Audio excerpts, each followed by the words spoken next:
Hello മക്കളെ, നമ്മൾ +1 ബയോളജിയിലെ topics ഇങ്ങനെ പഠിച്ചുകൊണ്ടിരിക്കുമ്പോൾ ബോട്ടണിയിൽ ഏറ്റവും കൂടുതൽ കൺഫ്യൂഷൻ ഉണ്ടാക്കുന്ന ഒരു ചാപ്റ്ററാണ് cell cycle and cell division എന്ന് പറഞ്ഞ ചാപ്റ്റർ. അതിൽ നമ്മളിങ്ങനെ പഠിച്ചു വരുമ്പോൾ മൈറ്റോസ് നമുക്ക് വളരെ ഈസി ആയിട്ട് പഠിക്കാൻ പറ്റും.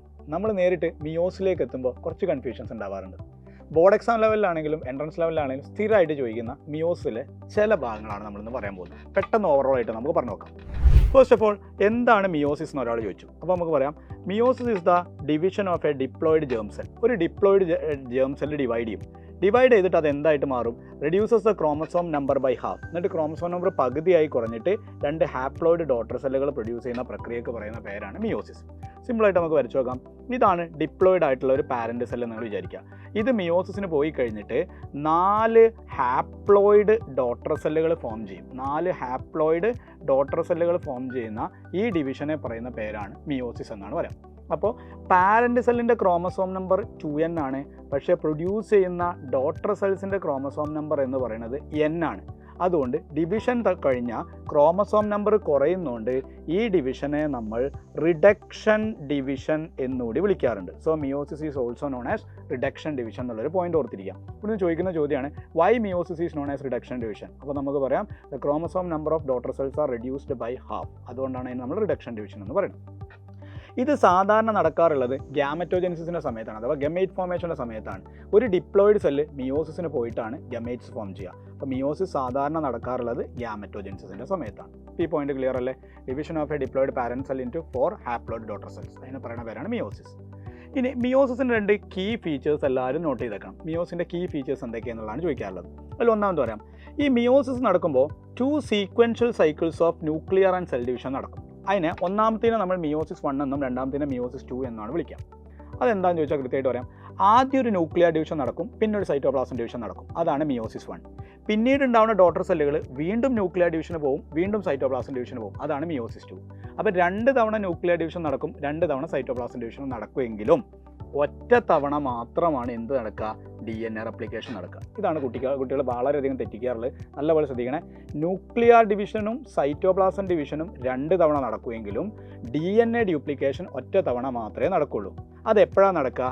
മിയോസിസ് 1ൻ്റെ മുന്നെയാണ് അത് നടക്കുക. Meiosis 1 is initiated. മിയോസിസ് 1 എപ്പോഴാണ് ഇനീഷ്യേറ്റ് ചെയ്യുക? After the parental chromosome have replicated to produce identical sister chromatids at H phase. അഥവാ ആദ്യം മിയോസിസ് 1ൻ്റെ മുന്നേ ഒരു ഇൻ്റർഫേസ് നടക്കും, അവിടെ മാത്രമേ DNA ഡ്യൂപ്ലിക്കേഷൻ നടക്കുകയുള്ളൂ. അഥവാ മിയോസിസ് 1ൻ്റെ മുന്നേ DNA ഡ്യൂപ്ലിക്കേഷൻ നടക്കും, പക്ഷേ മിയോസിസ് 2ൻ്റെ മുന്നേ DNA ഡ്യൂപ്ലിക്കേഷൻ ഇല്ല. അതുകൊണ്ടാണ് 2 തവണ ന്യൂക്ലിയർ ആൻഡ് സെൽ ഡിവിഷൻ നടക്കുന്നുണ്ടെങ്കിലും ഒറ്റ തവണ മാത്രമേ DNA ഡ്യൂപ്ലിക്കേഷൻ നടക്കുന്നുള്ളൂ. മിയോസിസിൽ നമ്മൾ പറഞ്ഞു വന്നത്, മിയോസിസിൽ 2 ന്യൂക്ലിയർ ഡിവിഷനും നടക്കും, 2 സെൽ ഡിവിഷനും നടക്കും, പക്ഷേ ഒറ്റ തവണ മാത്രമേ DNA ഡ്യൂപ്ലിക്കേഷൻ നടക്കുകയുള്ളൂ. മിയോസിസ് 1ൻ്റെ മുന്നേ മാത്രമേ DNA ഡ്യൂപ്ലിക്കേഷൻ നടക്കുകയുള്ളൂ, മിയോസിസ് 2ൻ്റെ മുന്നേ DNA ഡ്യൂപ്ലിക്കേഷൻ ഇല്ല. ഇതാണ് ഇവിടുത്തെ എൻട്രൻസ് പോയിന്റ്, ഓർത്തിരിക്കാം. എന്നിട്ട് നമ്മൾ പറയുകയാണെ, മൈറ്റോസിസ് പോലെയല്ല, മിയോസിസ് 2 ഘട്ടങ്ങളായിട്ടാണ് നടക്കുക. മിയോസിസ് 1 എന്ന് പറയുന്ന ഒരു ഘട്ടമുണ്ട്, മിയോസിസ് 2 എന്ന് പറയുന്ന ഘട്ടമുണ്ട്. മിയോസിസ് 1ൽ 4 സ്റ്റേജസ് ഉണ്ട്, മിയോസിസ് 2ലും 4 സ്റ്റേജസ് ഉണ്ട്. മിയോസിസ് 1ൻ്റെ 4 സ്റ്റേജസ് ആണ് prophase 1, metaphase 1, anaphase 1 and telophase 1. Meiosis 2ൻ്റെ 4 സ്റ്റേജസ് ആണ് prophase 2, metaphase 2, anaphase 2 and telophase 2. ഈ 8 സ്റ്റേജുകളിലൂടെയും കടന്നു പോയിട്ടാണ് 4 ഡോട്ടർ സെല്ലുകളായിട്ടൊരു പാരന്റ് സെല്ല് മാറുക.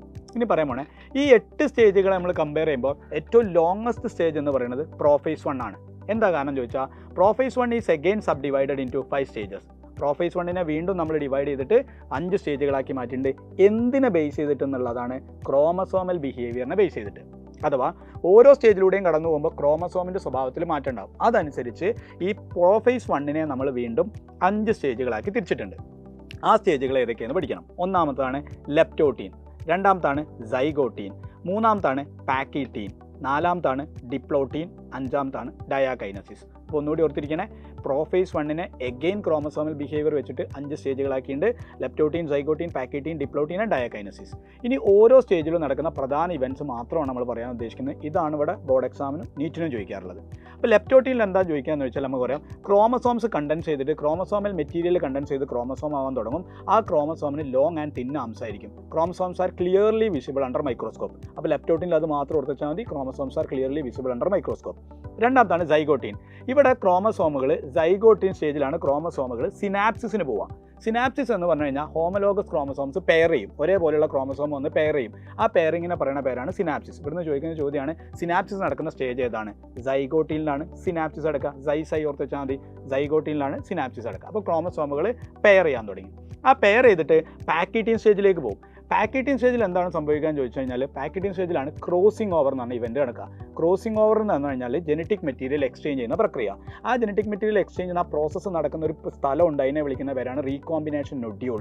അവിടെ ഒരു എൻസൈമാറ്റിക് ആക്ഷൻ ആണ്. ആ എൻസൈം എന്ന് പറയുന്നത് റീകോമ്പിനേസ് എൻസൈമാണ്. അപ്പോൾ പാക്കറ്റീനിൽ ചോദിക്കുന്ന ചോദ്യങ്ങൾ ഓർത്തിരിക്കുക. പാക്കറ്റീനിലാണ് ക്രോസിംഗ് ഓവർ നടക്കുക. ക്രോസിംഗ് ഓവർ എന്ന് പറഞ്ഞാൽ എക്സ്ചേഞ്ചിങ് ഓഫ് ജനറ്റിക് മെറ്റീരിയൽ ആണ്. അതൊരു എൻസൈമാറ്റിക് ആക്ഷൻ ആണ്. റീകോമ്പിനേസ് എന്ന എൻസൈമാണ് അതിനെ സഹായിക്കുക. ഈ ക്രോസിംഗ് ഓവർ നടക്കുന്ന ഒരു സ്ഥലമുണ്ട്, അതിനെ പറയുന്ന പേരാണ് റീകോമ്പിനേഷൻ നൊഡ്യൂൾ എന്നാണ് പറയുന്നത്. ഡിപ്ലോട്ടിൻ സ്റ്റേജിൽ എന്ത് ചെയ്യുമെന്ന് ചോദിച്ചു കഴിഞ്ഞാൽ ക്രോസിംഗ് ഓവർ ആയിരിക്കുന്ന ക്രോമസോമുകൾ പരസ്പരം റിപ്പിൾ ചെയ്യാൻ ശ്രമിക്കുമ്പോൾ ഒരു എക്സ് ഷേപ്ഡ് ആയുള്ള സ്ട്രക്ചർ അപ്പയർ ചെയ്യും. ആ എക്സ് ഷേപ്ഡ് സ്ട്രക്ചറിനെ വിളിക്കുന്ന പേരാണ് ഖയാസ്മാറ്റ എന്നാണ് വിളിക്കുക. കേട്ടതായിരിക്കും നിങ്ങൾ, ഖയാസ്മാറ്റ. അപ്പോൾ ചോദിക്കുന്ന ചോദ്യം ഖയാസ്മാറ്റ അപ്പിയർ ചെയ്യുന്ന സ്റ്റേജ് ഏതാണെന്നാണ് ഡിപ്ലോട്ടിൻ സ്റ്റേജ്. ഡിപ്ലോട്ടിൻ സ്റ്റേജിൽ ഒരു എക്സ് ഷേപ്ഡ് സ്ട്രക്ചർ ഉണ്ടാകും, അതിൻ്റെ പേരെന്താണ്? ഖയാസ്മാറ്റ. അപ്പോൾ ഖയാസ്മാറ്റ ഉണ്ടായി. ആ ഖയാസ്മാറ്റ പറഞ്ഞ ക്രോമസോംസ് ഇങ്ങനെ ക്രോസിംഗ് ഓവർ എക്സ് ഷേപ്പിൽ നിൽക്കുകയാണ്. അവർ റിപ്പിൾ ചെയ്ത് പോകുന്ന ആ പ്രക്രിയക്ക് പറയുന്ന പേരാണ് ടെർമിനലൈസേഷൻ എന്നാണ് പറയുക.